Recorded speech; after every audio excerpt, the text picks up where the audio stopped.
Ya, akibat saya yang mendukung perjuangan Saudara Anwar, kan bila berlaku reformasi, ya, saya ditangkap, saya dipenjarakan di bawah ISA. Ya, bila dipenjara di bawah ISA, ya, banyak maklumat-maklumat, gambar-gambar ditunjukkan kepada siapa sebenarnya Anwar. Waktu itu oleh kerana saya lama sangat, lebih 30 tahun dengan Anwar, saya tidak mudah percaya, kan.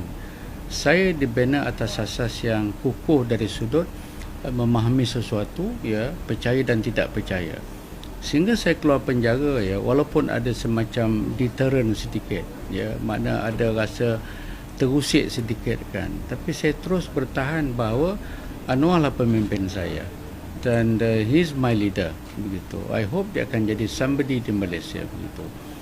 Tetapi apabila Anwar dalam penjara, saya masih mempunyai hubungan dengan beliau dan ada komunikasi dengan beliau dengan pelbagai cara. Tetapi apabila berlaku kes kedua, kes sodomi kedua yang melibatkan Saiful contohnya, ya, saya bertanya dengan seorang sahabat saya, Mustafa Kamil Ayub, yang dekat dengan Anwar dan dekat dengan saya, ya, mengapa of all the person yang bekerja dengan dia sebagai orang yang penting dalam pejabat beliau itu, seorang anak yang gagal di Unit 10, ya, tetapi mengapa tidak ambil anak-anak yang ditarbiah, dilatih dalam PKPM, dalam ABIM atau dalam Wadah sebagai contoh? Ini soalan saya.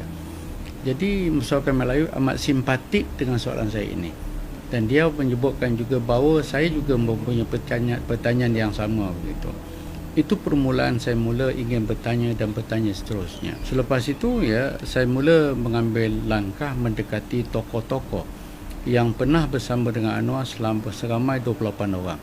Ya, ini termasuk, ya, penasihat agama Anwar, Ustaz Wan Zaidi Wanteh, ya, saya bawa ke rumah saya di depan kawan-kawan ABIM, simpatisan ABIM dalam 70 orang. Kemudian selama 2-3 jam kami di situ. Kemudian dia menjelaskan tentang Anwar ini dengan pandangan yang cukup negatif. Saya tak payah sebutkan in detail apa pandangan negatif itu, dan pandangan itu ada kesan pengaruh pada saya. Sebab Ustaz Wan Zaidi ini ialah pimpinan ABIM Perak, pimpinan ABIM Sarawak. Ustaz Wan Zaidi Wanteh ini penasihat agama kepada Anwar. Kemudian dia bangkitkan beberapa isu kepada saya, mengapa akhirnya dia menolak Anwar. Sampai sekarang dia juga mengambil sikap yang sama. Saya berjumpa Izam Muhammad Noor, anak murid saya di Universiti Islam Antarabangsa. Saya bertanya beliau, Izam, beritahu cikgu, mengapa kamu tinggalkan Anwar? Dia kata, dia menceritakan peristiwa Kak Wan telefon dia daripada Washington, begitu, yang sudah saya jelaskan di banyak tempat. Lepas itu saya bertemu dengan contohnya Zulkifli Nordin, iaitu peguam Anwar selama 12 tahun. Zul terang pada cikgu, mengapa kamu tinggalkan Anwar, contoh. Diceritakan ada 3 sebab, ya. Jadi salah satu sebab tu yang dia beritahu saya betapa apabila Saiful sedang buat report polis, Anwar jadi gementar. Itu yang membuat dia lari ke kedutaan Turki, dan dalam masa yang sama, ya, maknanya tadi ada sedikit pertengkaran kecil antara Anwar dengan Muhammad Izzah yang Zul laporkan, di samping masalah dia dengan Yusof Kadawi dan masalah dia, ya, diminta supaya membuat turnover pada dua orang kaki tangan Anwar dan kenalan Anwar, ya, iaitu Rashid Dadah dan juga Rahimi Osman, begitu. Jadi maklumat-maklumat itu sampai pada saya.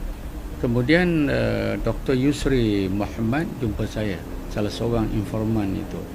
Dia menceritakan pada saya banyak kali. Kali pertama saya tidak berapa percaya. Kali kedua, ya, penerangan Yusri ini, seorang anak muda yang berbakat, ya, agak meyakinkan saya.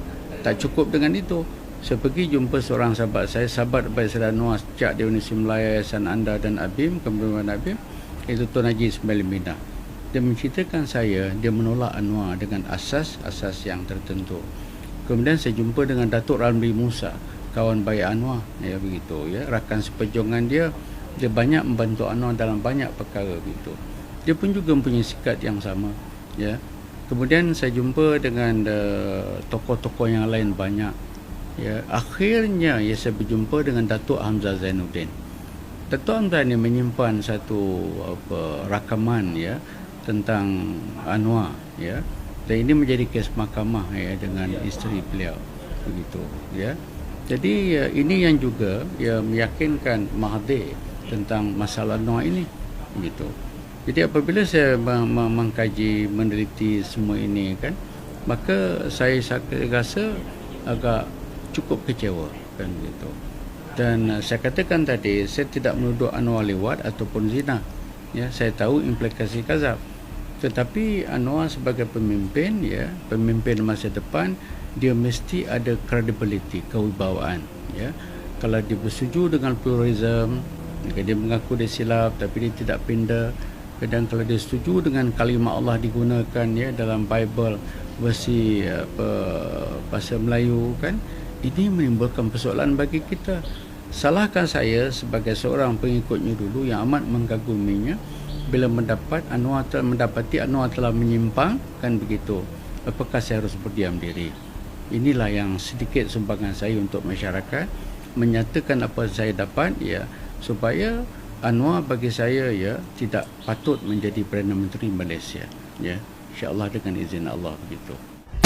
Let me then explain why I want liberal democratic state, freedom of expression, freedom of conscience. It's tedious. So she should have been allowed to become a Christian. I mean, it is her right.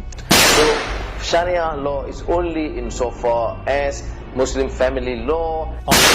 Anti-discrimination as far as gay rights. We will have to review some of these archaic laws. We need to review them. I don't think we need to make apologies towards that.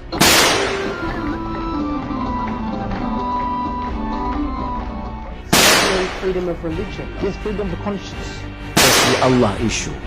I mean, it's completely insane, if not ridiculous.